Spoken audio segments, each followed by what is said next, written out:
Hey, classmates. This is T.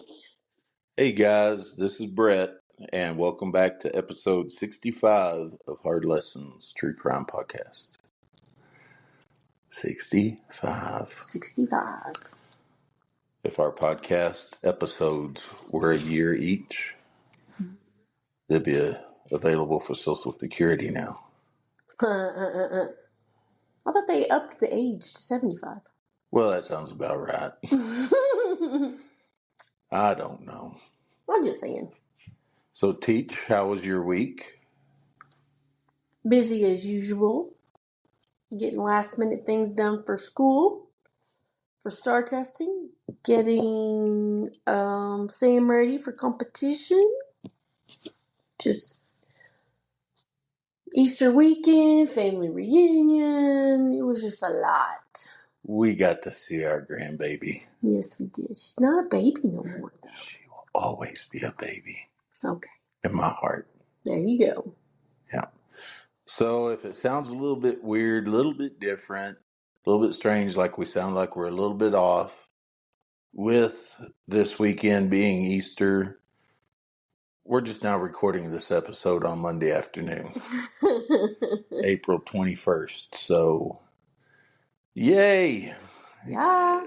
25 days, work days Of school, of school.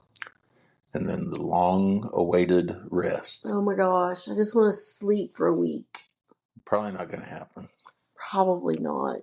I will sleep down at Talia's though. Be like, I'm taking a nap. It's nap time. Yeah. Like, sorry. I'm on teacher schedule. Yeah. Takes me a good 3 weeks to get off that schedule. Right. How was yours? It was good. Awesome. Got to go see Sam do his thing in the shot put.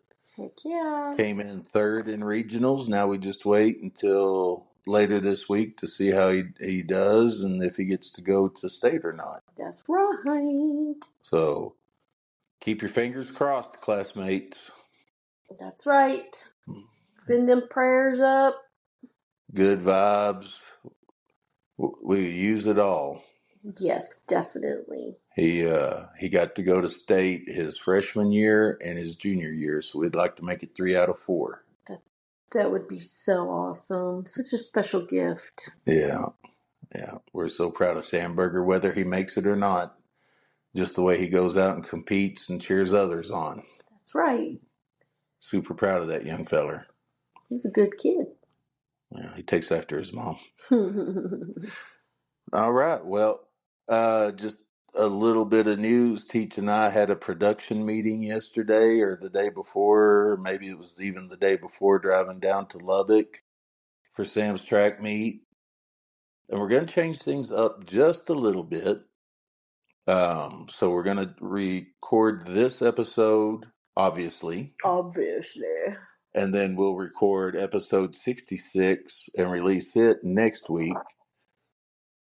But May is going to be extremely busy, making trips down to Austin, doing things for the end of the school year, getting Sam ready to graduate, family coming in for Sammy graduating. And so we're going to take the month of May off. And then when we come back in June, it's going to be different but same, if that makes sense. We're going to focus mainly on true crime. We're still going to have different categories. And Teach is still going to draw out of our handy dandy bowl a category for each week. But so, yeah, it'll basically be the same concept, except the host choice option is going away. Those seem to be the less listened to, and we want to make this podcast what you guys want. And so if y'all want the true crime, we're going to give y'all the true crime. That's right. So speaking of that, that's what this week's topic is true crime. Are you ready to get started? I am. All right. See if I can get it to work this week. Class is in session. I'm going to practice on that in May. Hmm. Been doing this almost 2 years, but whatever. All right, teach. The more you know. Yes. One of your most favorite Thing parts of this episode. ever, because I'm going to need this information at some point in time for the rest of my life. Absolutely. Well, this week's The More You Know has to do with something you love. Okay. Squirrels. There were no squirrels on Nantucket Island until 1989. What? They were possibly introduced by lumber shipments. Why were there no squirrels there? They can't swim. Huh. There you go. That's a good idea. So now they have squirrels. So now they have squirrels. Nice. But did not until 1989. Interesting. Yep. There I liked that because that's the year I graduated high school. you go. Heck You yeah. connected the dots. Go Harvesters. All right, here we go. Gary Gilmore. Have you ever heard of him? No. Okay. Well,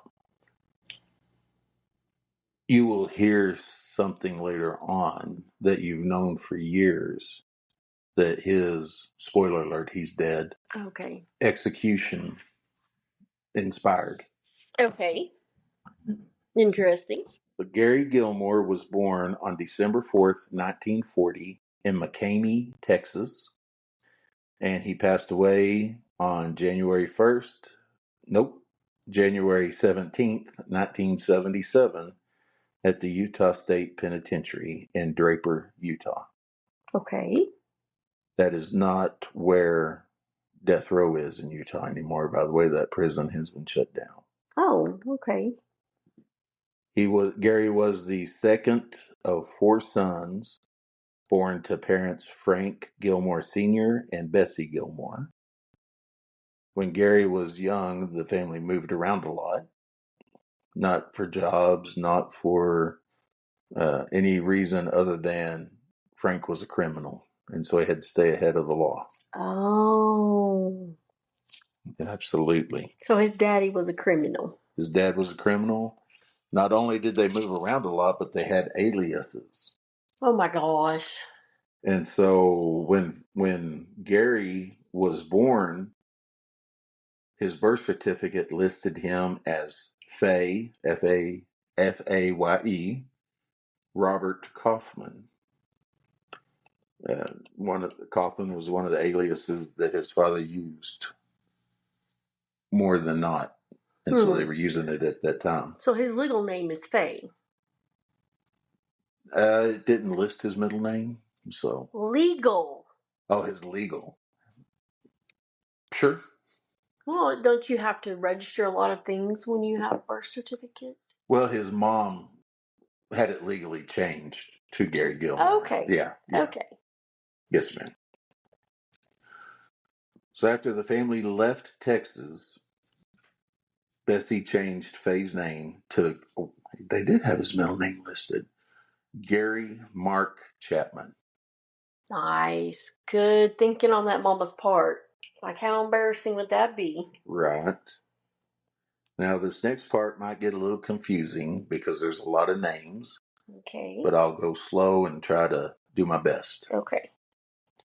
Now, you're right. That is a good thing on Bessie's part to get his name changed. However, years later, the name change would cause a rift in his relationship with his mother. Mm-hmm. Okay. Frank Sr., the dad, his mom, Faye, so you see where they get the Faye from. Yes. Kept Gary's old birth certificate, and after she passed away, Gary, in his early 20s, found it. So he didn't know about it. He had no idea. He had never heard this before. And in Gary's mind, he would later say that he was somebody else's son, and Frank Sr. was not his real dad. And that's why he and his father never had a good relationship. Oh my gosh. Bessie, his mom, tried to explain the situation to Gary, but he refused to listen and walked out. Sad, sad. It is. But illegitimacy was not anything new to the Gilmore family. Oh. Frank Sr. had several other children by several different women that he never saw or supported. Uh-oh. How did this one latch on to him? None of the stories ever said. So, Okay. so Faye, Frank Sr.'s mom, had told Bessie at one time that Frank's biological father was a famous magician who had been passing through Sacramento, California. And they just had a Oh. how you doing Yeah. moment. So Bessie went to the library to do some research. Let's find out who this famous magician is. Okay.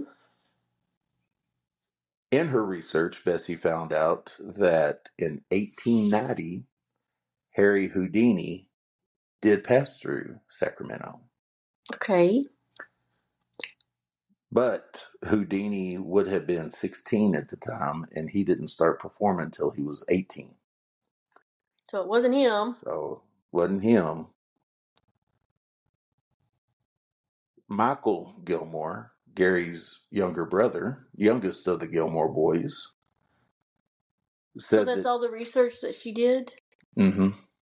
Now, well, I'm about to tell you more here with Michael. Oh, okay. Um, Gary's youngest brother said that his parents always believed that the Houdini story for the rest of their lives. Said, well, Bessie didn't say that he was famous at the time. Said he, a famous. Okay. So they always believed it was Houdini that was Frank's father, but nobody else in the family believes the story to be true. Said Bessie was just trying to make herself look better. Oh, okay. Yeah. Apparently she was a little bit loose. Oh. Yeah, yes. And we'll be talking a little bit more about Michael a little bit later on. It's a unusual spelling for Michael, Mikal. Well, if there's little education, That's true. spell it how it sounds. That's true. So that was all the research that the lady did? Mm-hmm. The Mama Bessie? No, Bessie. No. Yeah, yes, Bessie. Okay. Not Faye. Bessie. Okay. Yes. But in another strange twist, Frank Jr., the oldest Gilmore boy, was not the son of Frank Sr. Oh, so Bessie had a little fling. There's a little something going on all the way around here. Robert Ingram was the father of Frank Jr. Now, who's Robert, you might be asking? Yeah. Okay, this is how Robert comes into the picture. Robert is the biological son of Frank Sr. from his first marriage. Okay, so not Bessie's son. Not Bessie's son. Okay. Her stepson. Okay. I would like to go to one of their family reunions. Oh my gosh. During Gary's childhood, like I've said, the family moved a lot, Okay. mainly staying on the West Coast, Utah, a lot of time in Oregon. Frank Sr. was described as a cruel and unusual man who would often spank his boys with razor straps or anything that he could find. And the more they begged him to stop, the more he would go. Oh. Yes, ma'am. By 1952, the family was staying in Portland, Oregon, and this is when Gary started committing petty crimes. Now, he was a smart man, Gary was. I wished he would have applied things a little bit differently in his life. One IQ test that he took showed a score of 133. Whoa. Yes, another one showed 135, so Wow. right around that range. But in ninth grade, being tired of school and not being able to focus, he was probably one of the original ADD kids. Well, you're that smart. You're going to get bored. You're going to get bored because it's like, okay, I've read this. Now what? I don't think they had GT classes back then. Quite possibly not. They didn't even have kindergarten. No way. No, they didn't. They didn't get to take naps at school, have snacks or nothing. When did kindergarten start? I don't know. I just remember mom and dad telling me they never. Maybe it's because they went to school in Wheeler. Okay. Yeah.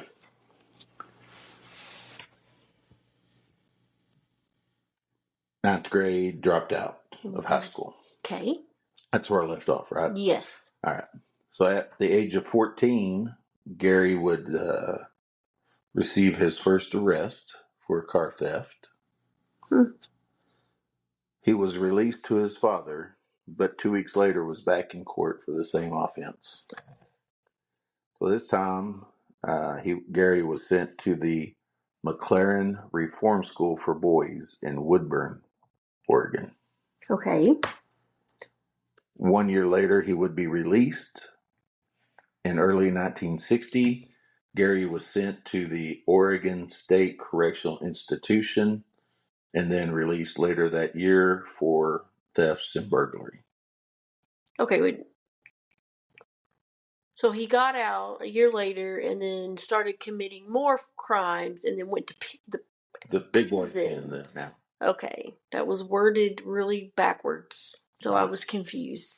Got you. Yes, so he got out after a year at the reformatory school, kind of lays low for a year or so, and then starts breaking into things again. And this time he's old enough. He don't go to reformatory school. He goes to prison. Big boy. Okay. Big boy. In 1961, Frank Sr. was diagnosed with terminal lung cancer and passed away in July of 1962. Okay. Gary did not get to go to his father's funeral. He was locked up in the Rocky Butte jail in Portland, Oregon. So he got out of prison. You're going to learn that he doesn't stay out of prison long. Okay. Yeah, it's just boom, boom, boom, and you're going to see an escalation. Okay. Even though Gary was very dysfunctional in the relationship with his dad, learning of Frank's death devastated him. He attempted suicide by cutting his wrist on 2 different occasions. Okay. After being released from jail, Gary started getting into more trouble and drinking heavier. All right. 1964, Gary was charged with assault and armed robbery and given 15-year prison sentence as a habitual offender. Yep. I mean, seems right. Yeah. Logical. Profile. Right. In prison at Oregon State Penitentiary in Salem, Oregon. He was imprisoned. Yes. I didn't know if that came out clear. Yes. By 1972, Gary was given a conditional release. So here's the condition. Oh my gosh. On weekdays, Monday through Friday, you're supposed to stay at this halfway house in Eugene. There's a community college there. You're going to take art classes because apparently his art was fantastic. Okay. So, I mean, that sounds like a good deal. And then come back Saturday and Sunday, serve your sentence. Sounds like not a bad deal, right? Not a bad deal, except for him not doing it. You get out of prison Monday through Friday. You're getting to be out and about. I would, if I was in these shoes, I'd take that deal any day of the week. Yes. Unfortunately, Gary's not me. Yeah, Gary just likes to steal things. He never registered at the halfway house. Oh. Never showed up for classes at the college. and within a month of starting this conditional release was arrested and convicted of armed robbery. Oh my gosh. I mean, you're already in prison for 15 years, dude. You want another felony on top of that? Yeah. Apparently. Not the brightest genius. Exactly. That's got to be on a shirt. He's not the brightest genius. So Gary was so violent while he was in prison that in 1975 they transferred him to a federal prison in Illinois. Yikes. Apparently things there went pretty decent. And in April of 1976, Gary was given a conditionally released parole to his cousin's house in Provo, Utah. His cousin being Brenda Nicol. Okay. Or Nicole. Nicol. Nicole, Brenda. Okay. He's at his cousin Brenda's house in Provo, Utah. Okay. For a brief time, Gary went to work for his uncle, Vern D'Amico, who owned a shoe repair business. Okay. He seems reputable. Yes, ma'am. Not long after this, though, Gary left employment with his uncle, but taking a better job, so he's stepping up. He went to work for an insulation company that was owned by Spencer McGrath. Alrighty. So, I'm sure his uncle cared about him, but probably couldn't pay what the insulation company paid. Right. However, Gary is going to Gary. Oh my gosh. He pulled a Gary. He pulled a Gary. It was not long before Gary turned back to the lifestyle of thefts, fights, and drinking. By this time, Gary was 36 years old, and he started dating a woman. So, maybe she's going to help him. Mm-hmm. He started dating 19-year-old Nicole Baker, who had 2 children and had 3 divorces on her. Whoa. At 19. May not be the perfect match for Gary. May not be. The relationship quickly strained due to Gary's behavior, drinking, and pressure from Nicole's family to end the relationship. There you go. The split with Nicole was just another example of Gary not being able to conform to life outside of prison. It happens. I mean, Brooks, right? Shawshank Redemption. Yep. One of the best movies of all time. So, let's get into the murders. Holy cow. So he's 36 years old, failed at everything, and now he's going to decide, hey, I'm just going to murder people now. July 19th, 1976. I remember it well. 5 years old, going up and down the sidewalk in my little tricycle. Yep. Maybe I had my little cowboy hat on and shorts and boots. Maybe so. There's a good possibility. Gary, on the other hand, was not riding a tricycle or wearing shorts. He might have been wearing shorts and boots. How do I know? He robbed a gas station in Orem, Utah, at gunpoint. Ew. The gas station attendant, Max Jensen, complied with all of Gary's demands. Okay. Max was a student at Brigham Young University, was working at the gas station part-time, and unfortunately for Max, he was not supposed to be working that day. But somebody else wasn't going to show up, so the owner of the gas station flipped a coin. Heads, Max stays. Tails, other guy stays. So it landed on heads. Mm-hmm. So Max there. He complied with everything that Gary had told him. And after handing Gary the money out of the register, Gary shot him twice in the head, killing him instantly. Okay. There goes any good that was there. Right. July 20th, 1976. Very next day. Yeah. Mom's birthday. In Provo, Utah. So he's going from Orem, Utah down to Provo, or over to Provo, maybe even up to Provo. Yeah. He goes in and robs a roadside motel. The manager of the motel, Ben Bushnell, was also a student at Brigham Young University. Ben was married and had 2 little children. Oh.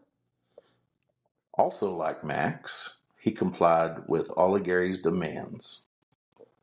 Once he handed over the cash box to Gary, Gary turned around and walked out, and then turned back around and shot him twice in the head and once in the chest.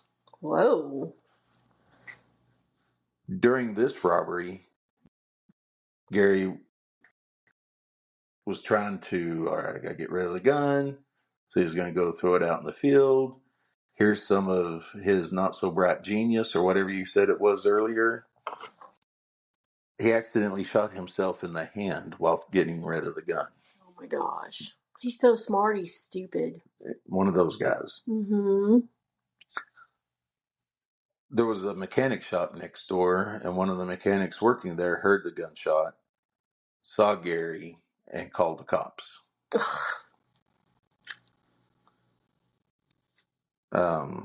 Gary got into his pickup, drove off, went to his cousin Brenda's house, and asked her, hey, help me stitch this up. She took one look. She said nope, and she called the cops. Gary gets up, takes off running, gets in his vehicle, and just on the outskirts of town, the cops catch up to him, and he's arrested. There you go. Now, Gary was only tried for the murder of Ben, the motel manager, because there was witnesses. Okay. He could prove that one. Couldn't prove Max. Okay. Couldn't prove that he did Max. Right. Yeah. 11 weeks after the crime is when the trial started. And you want to guess how long the trial lasted? A day. 3 days. Oh, 3 days. Quick, short, to the point. Mm-hmm. October 7th, 1976, Gary was found guilty and sentenced to death. Whoa. Gary was eligible for the death penalty because the death penalty was reinstated July 2nd, 1976.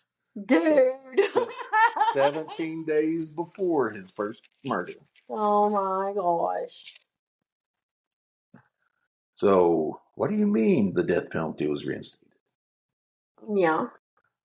June 29th, 1972.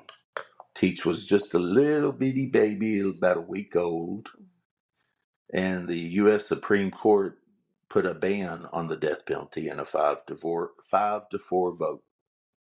The landmark case that challenged capital punishment was Furman versus Georgia. Said it violated the Eighth Amendment, which is cruel and unusual punishment, and the 14th Amendment defines U.S. citizenship as being extended to all persons born or naturalized in the U.S., including those born here, but the parents are not citizens. How does that apply to the death penalty? The Furman case. Yes. Yeah, he was not a naturalized citizen. Oh. Huh. Yeah. Okay. So Gary made history. He was the first man executed in the United States after the ban was lifted. And I know there's a couple of different states that do this, but in Utah, I don't know if they still do or not. I couldn't find anything on that. But at the time, you was given your choice of either hanging or firing squad. Gary chose the firing squad. Make it quicker. Make it quicker. In the last 3 months of his life, the media made Gary a household name. But Gary openly expressed his desire to die. All these newspapers and magazines were like, still, death penalty, blah, blah, blah. It's not right. Who, just because he killed somebody, you're going to kill somebody. That's not going to bring that other guy back. There was a bunch of protests, and Gary was like, y'all just shut up. I want to die. He attempted suicide several different times. One was going on a hunger strike. And then another, he would hide pills and try to OD. He tried to OD twice. What kind of pills they giving him? That I don't know. Hmm. His mom even wrote letters to the governors asking him to if he could spare her son's life. And Gary finally, through his attorney, said, Mom, stop. Wow. On January 17th, 1977, with protesters still rallying outside the prison walls, Gary was strapped into a chair. Are you going to have him stand up? Apparently not. All right. Maybe it was one of those like a gurney type deal. Oh, okay. So he couldn't run. Right. 5 officers standing behind a screen raised their rifles. So they would know which officer actually. Yeah, 4 of them have blanks. One of them has a bullet. So that way that you Nobody don't know knows. if you killed him or not. You only get one bullet? Oh, wow. Better make that aim good then. Mm-hmm. I mean, they'd put their best shots on it. Well, yeah. Gary's last words, as we like to say often here on Hard Lessons, we like to give the last words, last meals. There was nothing listed as his last meal. But his last words, let's do it. So now we're going to introduce somebody new to you think, well, Gary's dead now. Episode's over. See you next week. But hang on. All right. Dan Whedon. Okay. He is the co-founder of the Whedon Kennedy Advertising Company. Okay. In the early 80s, Dan read an article on Gary. Dan was inspired by Gary's last words, and a quote from Dan, in the face of that much adversity, and just to be able to push through. And so with that, Dan sold the slogan, just do it, to Nike. Ah, there you go. From 1988 to 1998, with that slogan, Nike had a steady increase in sales from 877 million in 1988 to 9.2 billion in 1998. Wow. In 2024, that number reached a staggering $82.3 billion. Wow. Just from the last words of a condemned man. Mm-hmm. There are 2 books written about Gary Gilmore. One is called Executioner's Song, which won the Pulitzer Prize for author Norman Mailer. And I told you we'd be bringing up Michael again, his brother, Shot in the Heart. Wow. Is the book that he wrote. So his brother wrote a book about him. His brother, so and everybody always talks about nurture versus nature. So Michael was the youngest. And by the time he was getting older, his dad, Frank Sr., was calming down, being more mellow, more loving, more caring. So Michael is not only a published author, but he's a freelance reporter. He's worked for Life magazine, Time magazine. Gary could have had that if he was just pushed the right way. Yep. So, I mean, that's pure evidence. That's Brett's thoughts for the day on good. that subject. Also, a movie that was based off of Norman Mailer's book, Executioner Song. Movie by the same name came out in 1982, starring Tommy Lee Jones as Gary Gilmore. Whoa, we may need to watch this. I'm thinking we might ought to. And Teach, that is the story of Gary Gilmore, the man who inspired a $1 billion sales ad. My bibliography for this week is encyclopediabritannica.com, Gary Gilmore, biography, crimes, execution, and facts. History.com, Gary Gilmore executed on 1/17/1977. TheGuardian.com, Gary Gilmore gets his death wish.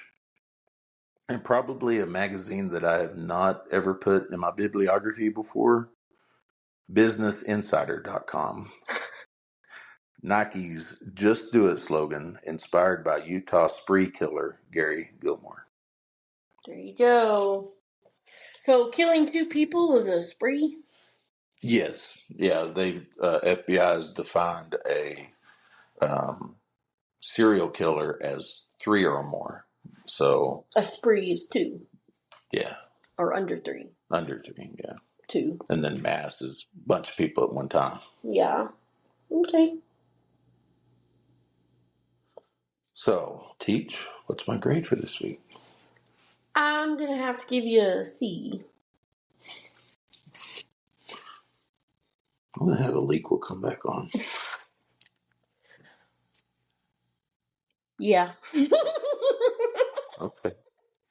Sorry. No. Hey, it's still passing. Yes. I like the more thrilling crime. Huh. More activity than Gary's life, I guess. Gary's downfalls. I don't know. Gave you all that information about him being the first man executed after ban was lifted. Talked about your favorite actor ever. One of. Mm-hmm. Yep. I'm sorry. It just didn't quite pique my interest. Do you know what I think it is? What? We're recording on Monday. Oh, is that what it is? That's what we're not used to it. Okay. Okay. Well, we'll try. We'll figure this out. All Let right. me draw.